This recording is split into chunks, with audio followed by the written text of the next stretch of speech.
Hi everyone, Aaron here for Zollotech, and today Apple officially confirmed the first features coming with iOS 27. Just like they do every year around this time of year for Accessibility Awareness Day, they've now shown us some new features coming with iOS 27. You can see it on their newsroom where it says Apple unveils new accessibility features and updates powered by Apple Intelligence. So I thought we'd go over all of the features that we know for sure are now coming with iOS 27. Of course, we do expect things such as stability, better battery life, maybe better performance, hopefully updated features and things like that, but not so many that it causes a problem this time around. So this sort of falls in line with that, where there's quite a few new updates here, but not a huge amount of updates. So they're really refining things. Now we can expect iOS 27, or at least to see it for the first time, on June 8th at WWDC 2026, and typically we'll have a keynote at 10 a.m. Pacific time, 1 p.m. Eastern time. We'll be able to watch it online, usually on YouTube or Apple.com, so of course we'll see all of the features revealed then, but these are the first official features that Apple typically announces. Now there's some visual changes that we've seen right away based off of their announcement here. The first thing has to do with the battery indicator. The battery indicator looks like it may have changed slightly. Not a huge change here, but it is something that they've updated. Also, they've updated the indicator to let you know when the microphone is on. The little orange dot here in the dynamic island is something that is changing, it seems. So maybe it's more vibrant, or maybe easier to see, or maybe it's just based on the photograph. But either way, it does look like it's changed a little bit in its appearance. Now, of course, there's quite a few new features to go over, and the first one is VoiceOver. So within Settings, under Accessibility, we have VoiceOver, and VoiceOver is something we've had for a little while now, but it's getting some enhancements and hopefully works even better. VoiceOver will now better describe the detail of images, so maybe you've taken a photo, it can better help you understand what's in that photo. Also, it will help you understand better what's in scanned bills, personal records, and other visual content.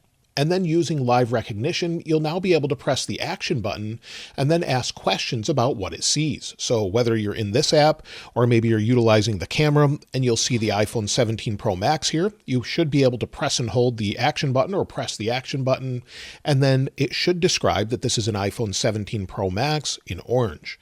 So hopefully we'll see that and it will be really good.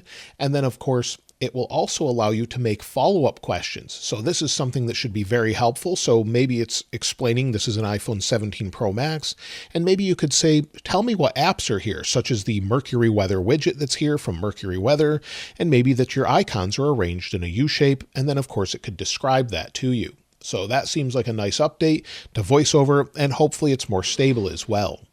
We're also getting a similar update to the Magnifier app. So within Magnifier, they've made some changes here. You can see the overall interface, and Magnifier will now incorporate Apple Intelligence to understand your surroundings, similar to VoiceOver, and also let you use the action button to ask questions about what you see.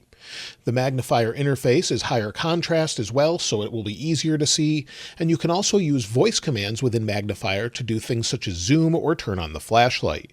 So you could use those voice commands and tell it to zoom out, and it should zoom out, or again zoom in, and it would zoom in. So again, a few little helpful feature updates for those using it.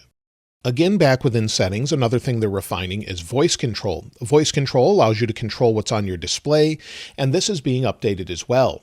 In iOS 27, Apple is adding the ability to understand natural language. So this will allow you to describe on-screen buttons, apps, and controls to help you navigate naturally without remembering the exact label or number. Their example is actually in Files, where they say open an orange folder, but for example, you could say, open the folder with my YouTube apps in it, and it should understand that and then open that folder. Or maybe go to the next page and open the yellow icon, or the icon with black and yellow on it, and it should open Notes. So those are things that it should understand in the upcoming feature. This can also work within apps as well, such as Maps or Files. And again, Apple's example shown here shows how you could describe what you're seeing on screen, and then it will process that and open it. So that's super helpful that it will understand natural language, where you don't always have to remember to say, open the YouTube folder, open YouTube Music, or something specific that way. That would be really helpful. Just open my social folder and then open the icon in the upper left, and it should open that up. So that will be great to have implemented for those that use voice control. Again, within accessibility, under Read and Speak is the option for Accessibility Reader. It says Reader listen to text in full screen view and customize fonts, layouts, and background colors. However, in iOS 27, it's getting an update to better help with more complex article and text layouts. So it can now handle text that is multiple columns, images, tables, and scientific articles, and this will all work properly now according to Apple. You'll also be able to use the option to use on-demand summaries of the articles. So if we go into Safari and then we go to our options, we of course can summarize what's on our display. We've had this for some time in Safari, but this will now work with Accessibility Reader throughout the OS. There's also going to be a built-in translation option that retains the text layout as well as the custom formatting, fonts, and colors. So that's something we haven't had before when it does the translation options. Another new feature has to do with subtitles. We currently have this in the TV app, so if we go into something here, and within a movie such as F1, we have options for subtitles, but this is sort of expanding in a big way on the next update. So iPhone, iPad, Mac, Apple TV, and Apple Vision Pro will gain automatic subtitle generation for pretty much any video on your device. You'll be able to automatically show subtitles for home videos or apps that don't support subtitles yet, and you'll be able to customize them just like we can here with the style, with the transparent background, large text, outline text, or anything you currently get in the TV app. You'll now be able to do throughout the OS, whether that's in your photos, your home videos, and everything else. So that's a great feature, and I'm glad to see they're adding it. Also, they're updating name recognition. So this is a feature that already exists. So again, under accessibility, if we go down to sound and name recognition, you'll see I already have it turned on. And once it recognizes my name is being said, it will let me know on the display. So let's try it out. So if we try this out, Aaron. It should recognize someone called my name. You'll see it says name recognition. A name was recognized that may be Aaron. So that's something that's going to be available now in 50 different languages in iOS 27. So it currently works in English and possibly a few others, but it will now work throughout the OS. If you use FaceTime, this will be helpful if maybe you need to use sign language, where Apple is making sign language interpretation available to developers with a new API, so they can add an interpreter on screen within a FaceTime video call. So you could use a third-party app to add that here, so you could have a FaceTime sign language interpreter built right into the display. Also, there's an update with touch accommodations, where it will have a new way to set up iPhone and iPad with personalization settings. We don't really know what that means, but it will be something they're adding. Also, there's new controller support. So Apple is adding support for the Sony Access controller as a game controller on iPhone, iPad, and Mac, and you'll be able to configure the controller to what works best for you, or even combine two controllers if that works better. So that's something that's coming with iOS 27.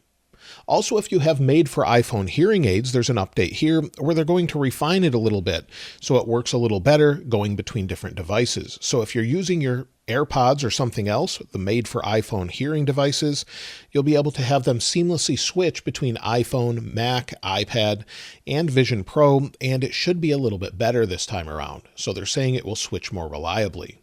It will also have an improved setup experience, but we're not sure what that means just yet. Now, as far as other device support, well, tvOS will gain larger text options to make reading smaller text a little bit easier. So again, just like when we were in the TV app with subtitles, if we go into those subtitles, we can change the actual style and make it a little bit larger with text. So that's something that's really coming to TV and something we haven't had before. Also, Vision Pro is getting some surprising updates. So with the Vision Pro, if you have a Vision Pro, you'll be able to use your vision to control a powered wheelchair using just your eyes. The feature will first start supporting Tolt and LUCI alternative drive systems in the USA, and also have Bluetooth and wired connection support as well. So you can use your eyes. You can see Apple's example here, where you'd use your eyes to sort of control the motion of a wheelchair. Also, vehicle motion cues are coming to visionOS 27. So that's something I use all the time on my iPhone. So for example, again, under accessibility, if we go to motion, you'll see vehicle motion cues. I have it set to automatic, but when you turn it on, it puts dots on the display that respond to your movement based on speed and everything else. This works really well and helps with those that get nauseated or get vehicle sickness or motion sickness, and seems to help a lot. So this could work well on visionOS as well. You'll also be able to use face gestures for selecting items on the display, so maybe you're not as able to use your eyes just as easily. You'll be able to use face gestures as well as dwell control, so you can look at something and then it will sort of dwell on that particular item and then select it. So again, all of those things are coming to visionOS. So again, this is a refinement, not so much a massive feature upgrade. Also announced today for accessibility users is the wide availability of the Hikawa Adaptive MagSafe accessory. It sold out pretty quickly. I have a separate one here where I did a video about that, and it's now available in more colors. So this is great for those that need to grip the iPhone, that have maybe some motion control issues, or just want something that makes it easier to hold on to, as well as it being a stand. So that's now widely available on the Apple Store, and it's a great accessory for those that need it. So those are the officially announced features coming to iOS 27. Of course, we've heard quite a few new things, such as a generative wallpaper update, where we can generate our own wallpaper, similar to what we can do with the image playground, but again, just for wallpaper. We've heard that there could be a liquid glass slider, as well as a few refinements here and there, just to make the overall experience smoother and better. Hopefully that carries across to battery life and everything else throughout the OS. I think this should be a really good update. But let me know what you want most from iOS 27, as this was just an official look at what they've officially announced. Let me know what you're looking most forward to, and of course I'll link this wallpaper in the description like I normally do. If you haven't subscribed already though, please subscribe, and if you enjoyed the video, please give it a like. As always, thanks for watching. This is Aaron. I'll see you next time.